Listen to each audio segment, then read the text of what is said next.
Welcome to today's episode, and with me today I have, back by popular demand, Arthur Zwern. Welcome, Arthur.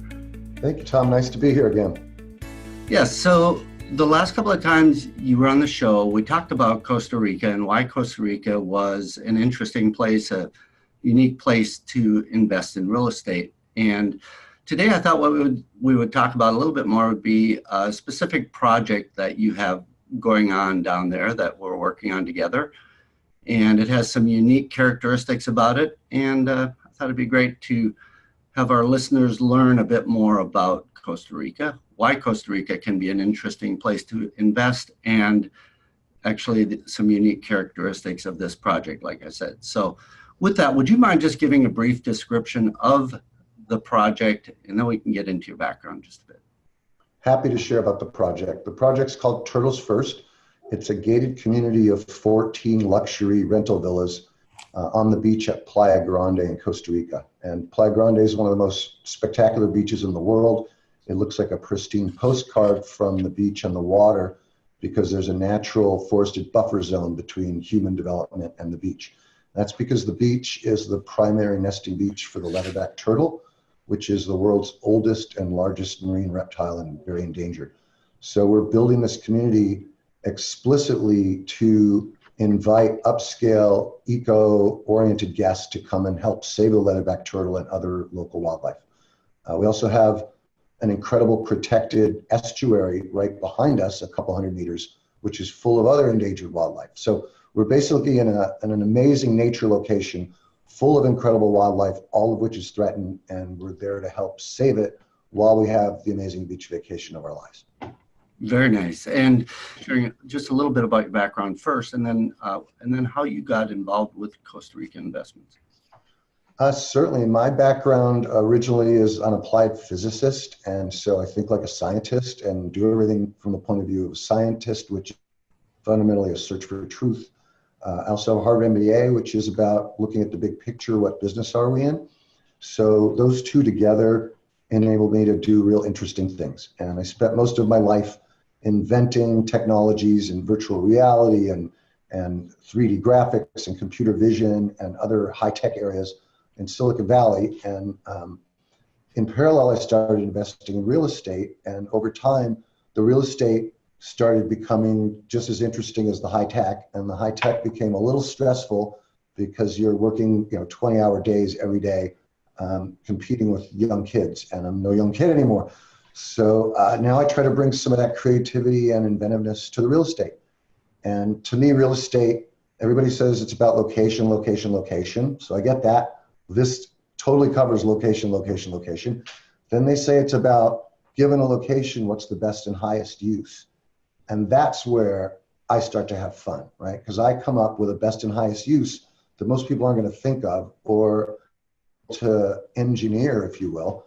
And I look at it and I go, I understand how the economics are going to work. I understand how the marketing is going to work. I understand how the technologies are going to work. We're going to have some cool technologies at this project that'll interest a Silicon Valley engineer just as much as we're doing things to save the planet that'll interest an environmentalist. Part of the reason for that is, if you think about it, economics and ecology start with the same three letters, right? And they do that for a reason. They're both integrated systems. And it turns out if you do the ecology right, you actually save money on the economy side, or you provide more value to your customer. And we're in the game of providing maximum value to our customer in the sense of our customer being the guest, the rental guest. And so our goal is to provide them the most superlative vacation experience they can imagine. And in this project, we also want them to leave transformed a little bit and thinking about the planet a little differently and our footprints on the planet a little differently, and what we can do about it to start healing the planet instead of destroying it. Because right now we're kind of on a fast path to destruction here in a lot of ways. Yes, and could you describe the project a bit just to give context of what it is, and then from there it'd be really interesting to hear how that ties in. What are some of the ways that you see tying in the ecological benefits that can be brought at the same time as the development itself? We've acquired almost 7 acres on this beach, Playa Grande. And we are currently designing 14 luxury rental villas. The villas are very unique in the sense that they each have 6-bedroom suites, luxury suites that can be rented separately, or we can rent an entire villa together. The value of that is we can market in hotel channels and in villa rental channels. But what we actually end up having is this large critical mass of villas instead of dispersed rental villas like most management companies manage.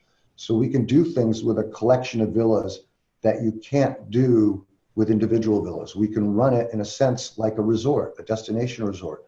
It'll have security, of course. It will have programs for the tourists to go on midnight tours hunting for turtle nests and things like that. We'll have amenities like spa and business center and so forth. But it's in a condominium structure. So it just so happens that in Costa Rica, we do condominiums and people don't actually live in them. We just rent them out for tourism. And it's just an accepted legal structure there that works. And it also gives us some backup exit plans, right? If we ever need to sell a villa to raise some money, okay, there's $1 million villa, we'll go sell one, right? But we still manage the rentals and the homeowners association and the rest of the infrastructure. So really what we're building is a unique destination. It's the only 5-star quality accommodations that will exist on Playa Grande. So it's unique just as an amazing beach with an amazing 5-star place to go on it. The interior decorator that we're working with does the Four Seasons in Papagayo, a little bit north of us. So this decorating group knows how to do 5-star luxury where a room goes for $1,000 a night.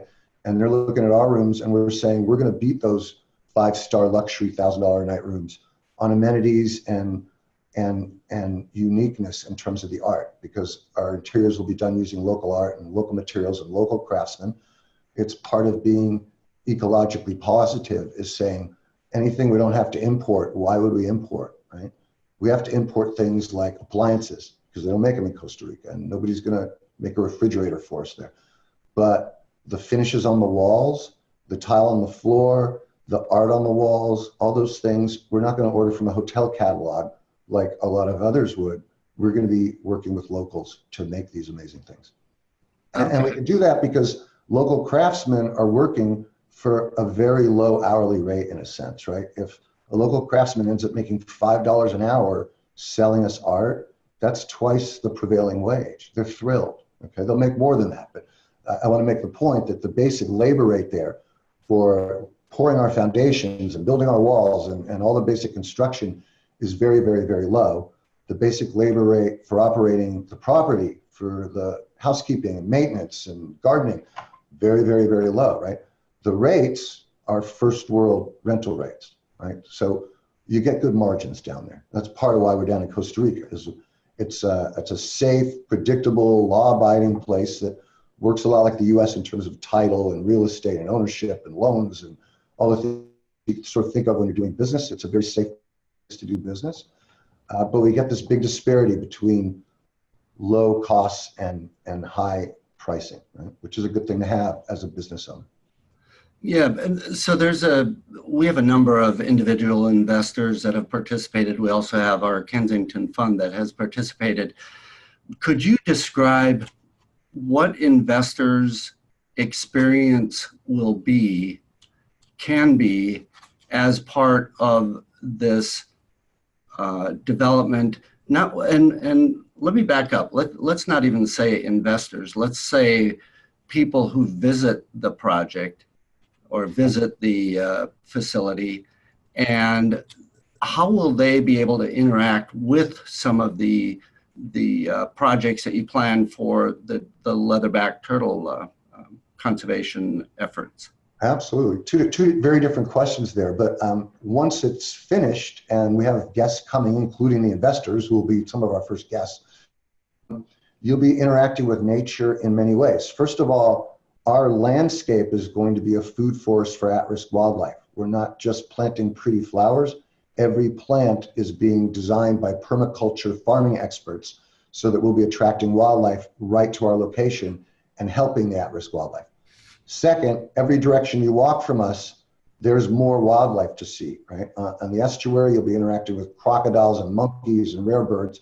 At the beach, you're interacting with birds, and during turtle season at night, we'll be able to interact with the turtles Although keep in mind, when we work with the turtles, it's very, very controlled. We're working directly with the national park, scientists and tour guides and people who are trained to protect the turtles.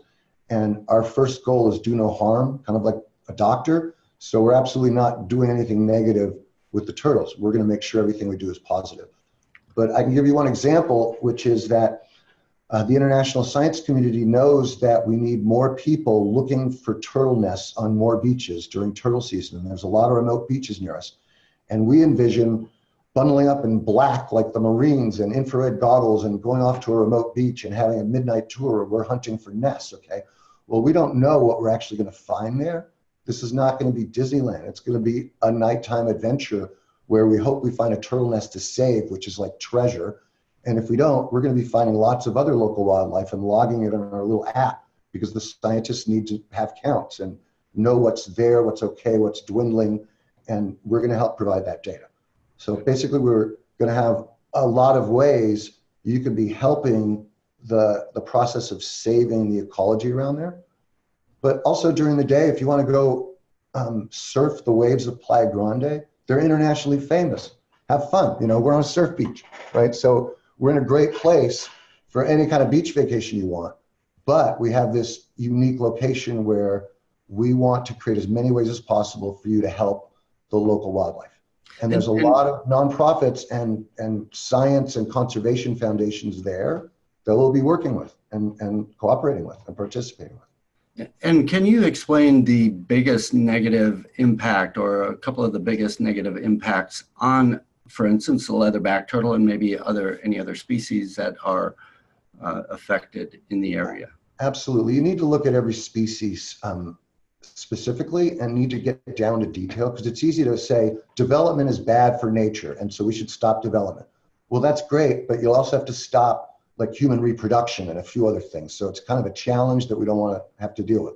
So there's going to be development in this world. There's going to be more people. There's going to be more things. The question is, how do you do that in a way where your negative footprints are as minimized as possible and your positive footprints are as maximized as possible? So for example, we're designing a water system here in a place where everybody's on septic, where nothing is going to end up going into our septic.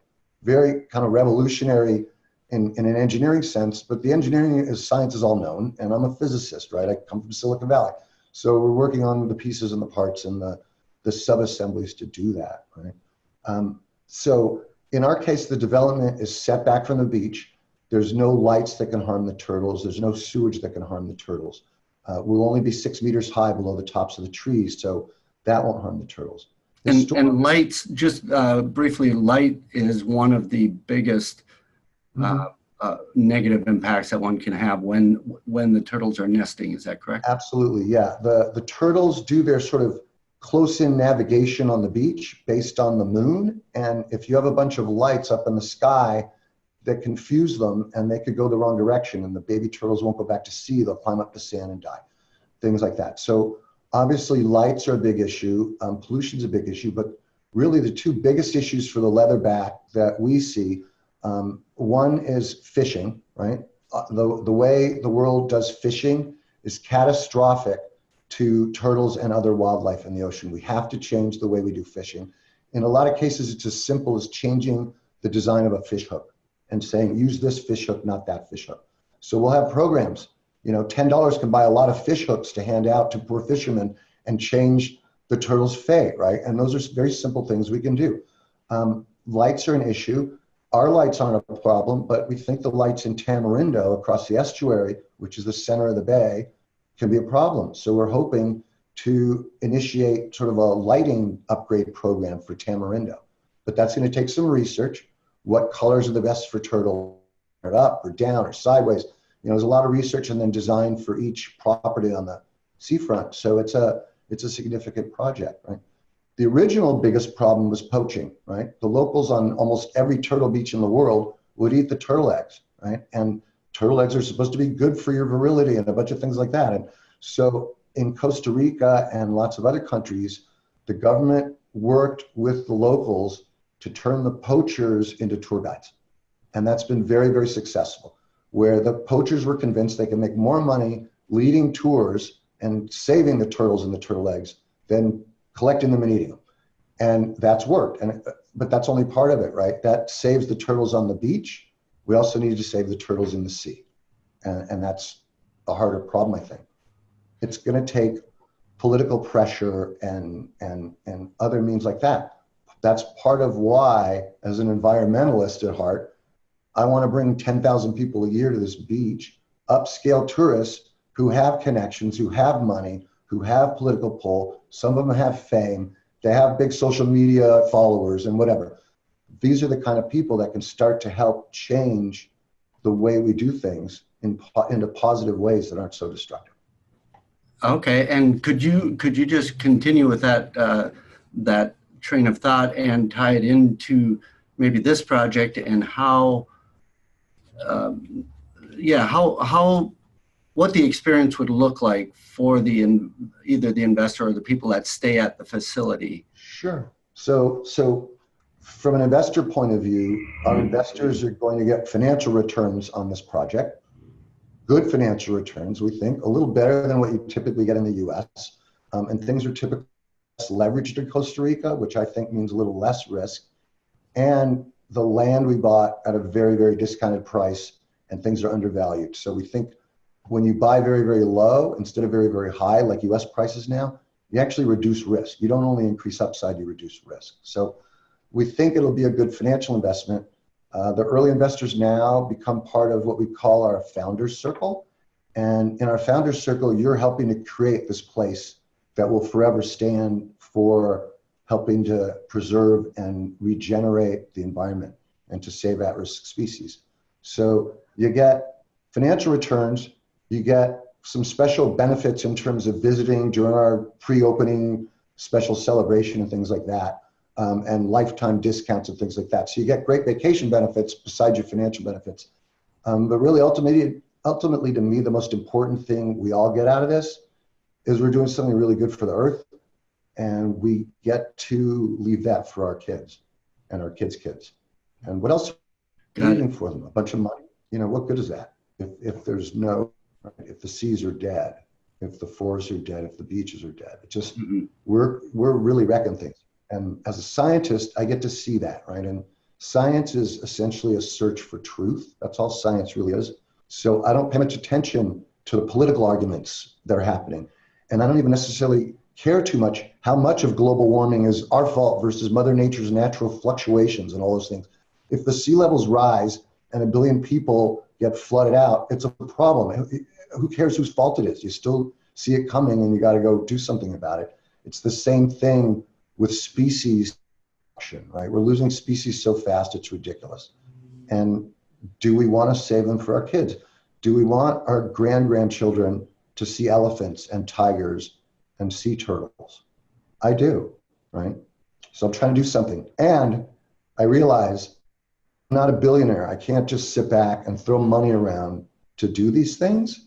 So I say, well, how can I have a really big impact in a way that makes profit instead of being a donation, right? And that's what I'm inviting everybody to come participate in. We're going to make money doing well by doing something really good. That's a special deal to me. Yeah, it's a very unique situation. I don't see those. Right. And so could you describe the current status of the project and the timeline moving forward? And then from there, I think we'll talk about what some of the questions or concerns investors had or have in investing in Costa Rica. I'm sure people have lots of questions and concerns. So the status right now, we've acquired the land. We have a great design team in place and coming into place. Our architect has done beautiful work all over the country, and 6 or 8 villas that have been permitted on Playa Grande, he's done. So we know he's good. We know he can actually get the permits and get it all done there. As I mentioned, I think our interior designer does the Four Seasons and other top-end properties. Our civil engineer does the Four Seasons and other top-end properties. We have a hotel consultant to help us design the property so that it operates well for scaled rental operations. How do you convert a living room into a wedding facility and things like that, right? Where do you store everything? Where are the back entrances for the staff? All those things. We're making sure we have a domain expert there. He helped do the startup plan for the top 5-star destination in our immediate area. So we've got like creme de la creme people now working on the design. And we're probably 3-4 months away from that. And we're waiting on our last formal checkoff from the government on our entitlements. And at that point, we submit our plans and request building permits, and you're a few weeks away from breaking ground. So in parallel with the operations, we're also doing the fundraising now. So we're raising some capital to help sort of anchor debt funding, which is used for the majority of the construction. So we've got a couple LOIs in our hand now from debt funding sources to fund 70+% loan to cost on the project. And then, we've got to come up with a little bit of minority to sort of anchor that debt, because lenders want to see some payment and so forth. So that's what we're working on now. And since the debt is reasonably priced, that leaves us a little more room to offer pretty good returns to the people that come in behind the debt with us. Okay. Now, on the project itself moving forward, one of the biggest challenges or concerns on any construction project is execution, or getting the job done on time and on budget. Sure. It's a very big concern in the States, and I'm sure it is in Costa Rica as well. How do you address that concern in Costa Rica and on this project specifically? Well, one thing to be aware of is Costa Rica's total population is like 4.5 million people. So it's a mid-sized city, which means when you're in a small city in that country like we are, everybody knows everybody, right? So everybody knows me now because I've owned and run one of the nicest top-end rental properties there for 4 years. And I know everybody, and I know we laid on people's reputations from several different directions. So when I talk to builders there, the builders I'm talking to have built 20 beautiful houses in the immediate area. And the people I already work with there, who I trust and who trust me and we're friends at this point, can tell me, yeah, that builder did this, he did that great, he messed this up, he's transparent with his numbers, or no, he does this or that. I get the skinny on the people, right? And so a lot of the key to me is having a great local team where every position is an A player, the best I can find in the country, right? And that's kind of what I'm doing. So to me, that's a risk reduction strategy and a profit maximization strategy at the same time. I want to do both, right? And it's the team. It's having a great team, right? Nobody on the team wants to be known for messing this up. And everybody on the team is looking at this saying, wow, what a special, amazing project. I'm so excited to be doing this. Let's do something really incredible here. Let's do something that people are going to look at for a long time and go, that's the model of how to do this. Yeah. We're all excited about it, right? What you just described reminds me a lot of my experience in central Minnesota, where it was, I think you've used the term in the past, the good old boys club, where people really do keep in touch with it. I mean, if somebody is doing something that is not the way it should be done, or if they're not performing, word does get out, and there's a lot of peer pressure. In Tamarindo, where we are, there have been people who came in and started screwing people, if I'm allowed to say that, and the town threw them out. Literally, the town made them go away and said, if you come back here, you're going to be in deep trouble, right? Go. And they did. They also did that to all chains, all like corporate logos. There's a Subway in Tamarindo, and then that was the last one. They said, no more. We're not going to have McDonald's and Burger King and any of this stuff. Starbucks, none of that, right? Which I think is great. It keeps things local. It keeps things real. It keeps things organic. And to me, ultimately, that's ecologically better, among other things. And how about building standards? Can you describe the building standards and the permitting processes, all of that? Because that can be a risk in the construction business. Yeah, I'm sorry. I meant to answer that when you asked about schedule and so forth. So Costa Rica is a lot simpler to build in than the US because there's one national building code. And so when we get our building plans done, we send that to the College of Architects and Engineers, which is a group in the capital that review your plans. They stamp them off or say, make the door wider for ADA or whatever, and they stamp it off. And then you don't have to worry about local municipalities, counties, cities saying, oh no, do this or do that, or we don't like this or we don't like that. it's real simple. There's one set of national building codes, just like there's one national title registry. So if you want to research title, it's really easy there. You don't have a title company that has to do a bunch of complicated stuff. Your lawyer just goes and searches the database and says, here's the entire history of this property's title, right? I can tell you all the way back to when the government started recording titles. And so a lot of things are much simpler there, right? It's simpler and cleaner and easier. So we're going to work with a builder that is transparent in the sense that we'll see their line items, we'll see the cost of everything. If there's a particular material, if I want to import my own schedule for something, because I can get a better price than the builder, he'll say, great, go bring in your own pipe, and I'll bring in my own pipe. And that way I know that I'm getting really good costs and efficient costs. And I'm totally involved with every line item and every schedule item, right? Which is important for construction. Yes. Now you've been involved in this project for a long time, and you've been working on it. And with that process, I'm sure you've come across people that have questions about, that has a great upside. It has a lot of potential. It's a super place to live. I mean, vacation, and I can write it off and everything else. But what are maybe 2 or 3 of the biggest concerns that you have heard and that our listeners may well have, and how are you addressing those concerns? Absolutely. I would say the biggest concern, sort of at a big picture level, is it's a foreign country, it's different, it's scary, right? And I get that, right? Ignorance is fear, right? And I'm not saying that in a derogatory sense. If you don't know, you get scared. But what I can tell you is the differences in laws and culture and how you do business that I encountered going from California to Texas were just as significant as when I went from Texas to Costa Rica. So things are different everywhere you go. You have to diversify geographically somehow. It doesn't matter if you're going to Texas or Costa Rica or anywhere. First thing, as you mentioned, is if you're not part of a good old boy network, you're probably getting taken by good old boy networks, right? So when I went to Texas, the first thing I learned was get in with a good old boy network, and then you're in, right? And you're protected. And in Costa Rica, it's kind of the same way, right? And I'm in, right? So, and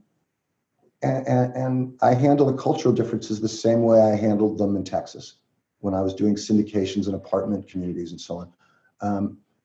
First, you learn as much as you can. Second, real good local good old boy network that's taking care of you, right? And they know that when they take care of you, they're going to do well from it as well. So the biggest thing really is fear. I should probably mention that in a project like this, our investors invest in a U.S. LLC, in this case, a Texas LLC, because I've done so many of them and they're easy. But you get a K-1 or a 1099 INT or whatever you get, just like you get in a U.S. project. To the investor, this looks just like a U.S. project in terms of the investing side, right? Our U.S. LLC then owns a Costa Rican LLC, which holds title of the property, right? So it's a special purpose entity, just like you'd have for any other real estate endeavor here, and works very much the same way.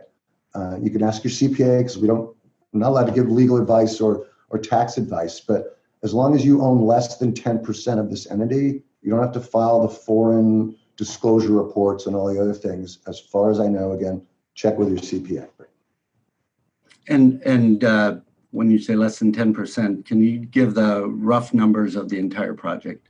Oh, sure. The overall project is about a $16 million project, including hard costs and soft costs. The hard costs in terms of land construction is about $11 million. So, and the phase 1, which we're just wrapping up now, is about $1 million, which was buying the land and getting the architectural design completed. So we're just finalizing that now and shifting our attention to the phase 2. Got it. What about the concerns of developing countries and the different standard of living, and maybe even to the point of saying crime rates and things like that? Yeah, I've been thinking about crime lately because it's getting kind of scary in this country to go to a bar or a music venue or a religious place. And so I think more people die taking selfies every year in Yosemite than American tourists who die in Costa Rica. And most of those would be drowning because there's dangerous rocks and so on in the ocean. So I look at it as a very safe place. I feel very at home there. You can drink the water out of any tap. You don't have to worry about getting sick. You can plug your appliances in. People speak English. They take dollars. Waze works. There's fast internet. It kind of feels similar to Southern California. You know, there's a lot of Hispanics there. Okay, well, there's probably more Hispanics that you interact with in San Jose, California than in Tamarindo, Costa Rica, because a lot of the businesses are run by expats down there, and Canadians and Europeans and Americans. So you feel kind of at home, and it's not that foreign and scary once you're down there. And then in terms of rule of law, Costa Rica's in the top quartile of economic safety and freedom in the US, up there with the US and the UK and Canada and some of the top safe countries, Japan.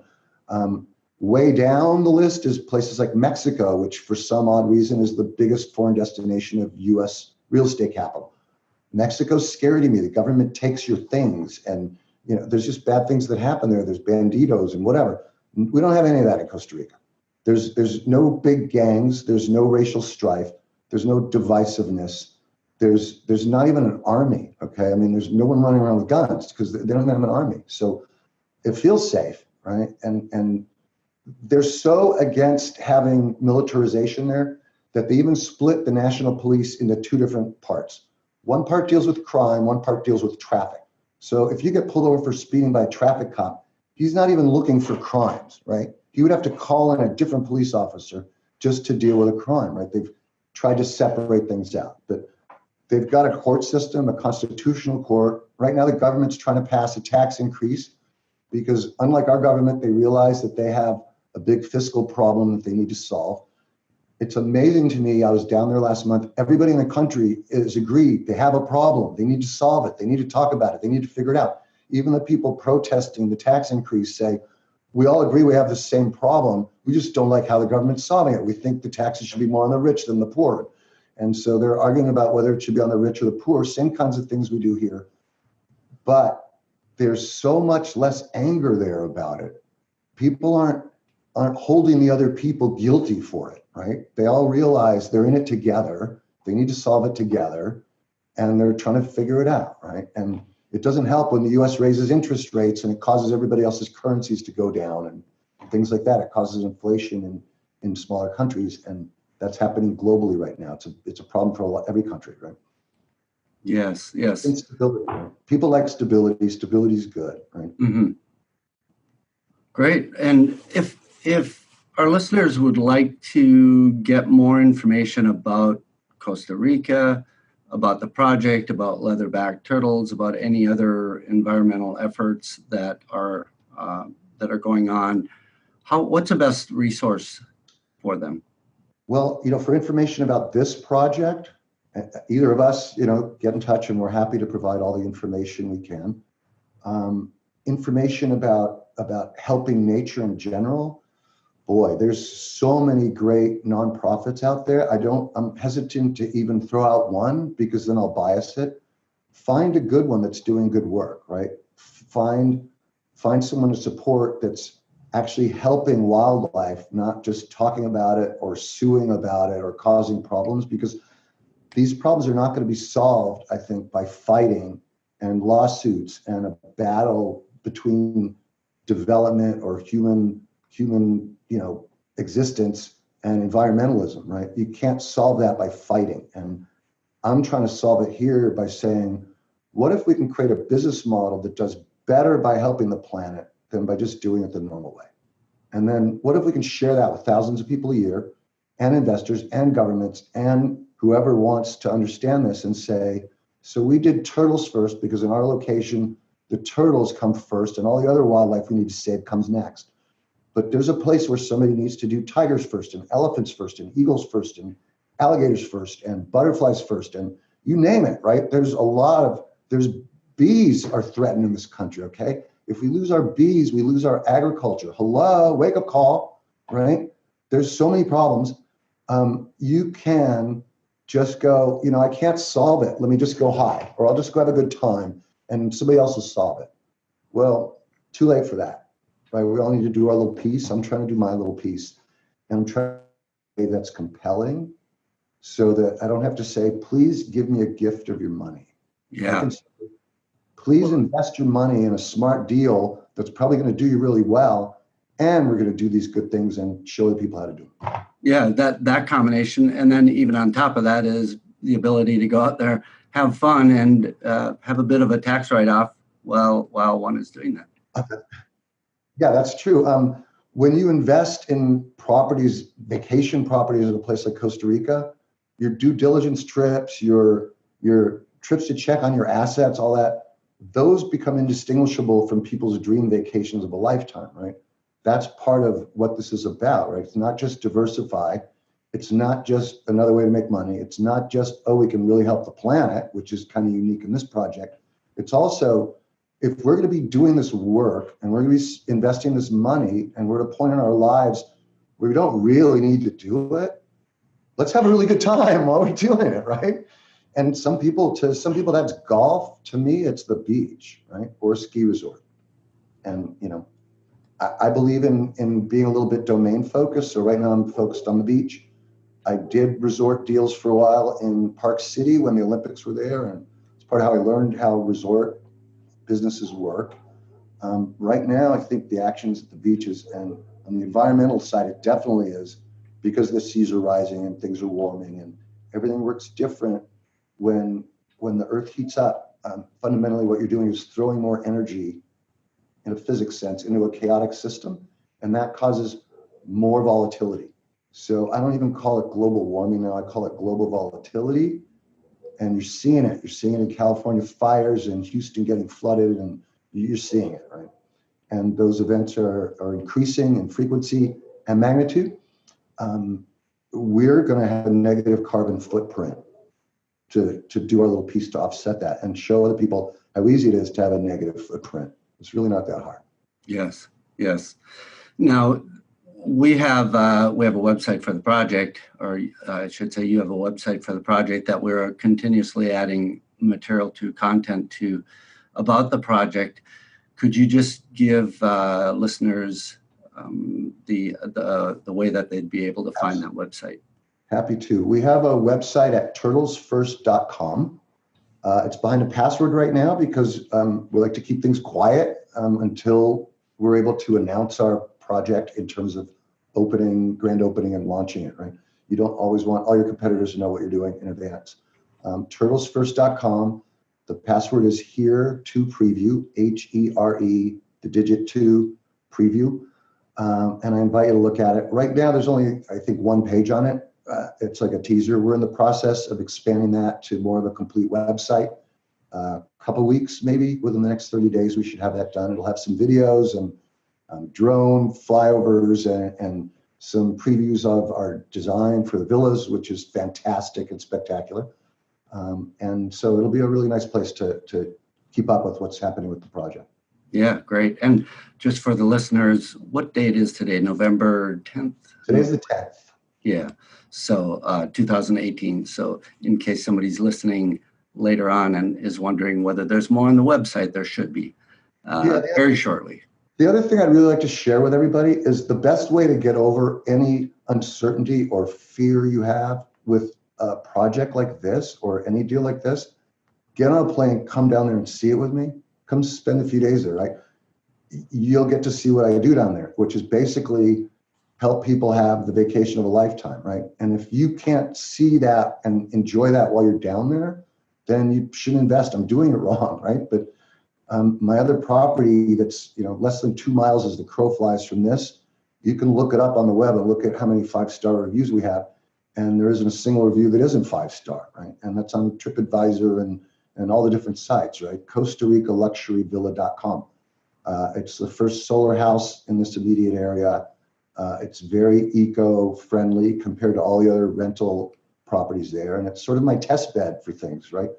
We're getting ready now to test some laundry technology there and some pool filtering technology that uses ozone instead of bleach and detergents. So you can slash the amount of chemicals you're using because all those chemicals go into the environment. So we're going to test those things at Casa de Luz, our current project, in preparation of applying them 14 times over in the villas at Playa Grande. Very nice. Very nice. Now, if we want to reach out to talk with you, if any of our listeners want to reach you directly, is that an option? Absolutely. I'm not trying to hide. Arthur at nextlevelassets.com, or you can call me 408-482-1708. No secretary. You're just going to get my cell phone. It comes right. Could you repeat that one more time, and we will also include it in our show notes. Absolutely. 408-482-1708. And the email, Arthur, ARTHUR, at nextlevelassets.com. Okay, great. And as always, I'm reachable anytime as well. I can be reached at kensingtonfund.com, Thomas at kensingtonfund.com, or, there's all kinds of different ways to reach me. So I'd be happy to answer any questions as well. Excellent. This has been very, very good, very interesting information, and want to thank you for taking the time. Any last words before we wrap it up here? Yeah, one thing we didn't hit on is the people in Costa Rica. They are friendly. It's very different than going to Hawaii or Mexico or anywhere where the locals look at you like, how do I take advantage of this gringo? In Costa Rica, gringo is not even a derogatory term. We're gringos, they're ticos, everybody's happy. Even the poor there are happy. And I've thought about why, and I think it's because they have some of the cleanest water in the world, a healthcare system rated better than ours in the US. Their literacy rate is a little bit higher than the US. So they have great education systems. They have good food, they have clean air, they have natural beauty, more national parks as a percentage of the country than anybody. So they have all these basic needs of life met really nicely, even at the low end of Maslow's hierarchy. And I really think that's part of why the national greeting there is Pura Vida, which basically means happy life, right? Mm. Yeah, and you had shared some statistics on happiness scale or happiness index. Yeah, Costa Rica regularly wins happiest country on earth, right? Or happiest nation on the planet, where they rate your countries based on lifespan and happiness and quality of the food and healthcare and all these things. Costa Rica wins all the time. It wins awards as top tourist destination and top retirement destination and things like that. It wins a lot of superlatives and a lot of awards. Really just got to go. Or put it out there, see if you can find anybody that's ever been to Costa Rica with a bad thing to say. It's really hard to find anybody. Yeah. Really great. Well, thank you, Arthur. Really appreciate it. And we will continue to bring updates on the project as things progress over the next 18 months, 24 months. Excellent. And Look forward to doing some of this from down there. Yeah, absolutely. Yeah, we'll get an office set up down there too. or just a video camera and internet access. Right. Good. Right. I'm getting great. Well, thank you, Arthur. And fiber down there before I'm getting it here in Sacramento. Wow. All right. Okay. Well, thank you, Arthur. And until next time. Excellent. Take care. Have a great day, Tom. Yep. Thank you.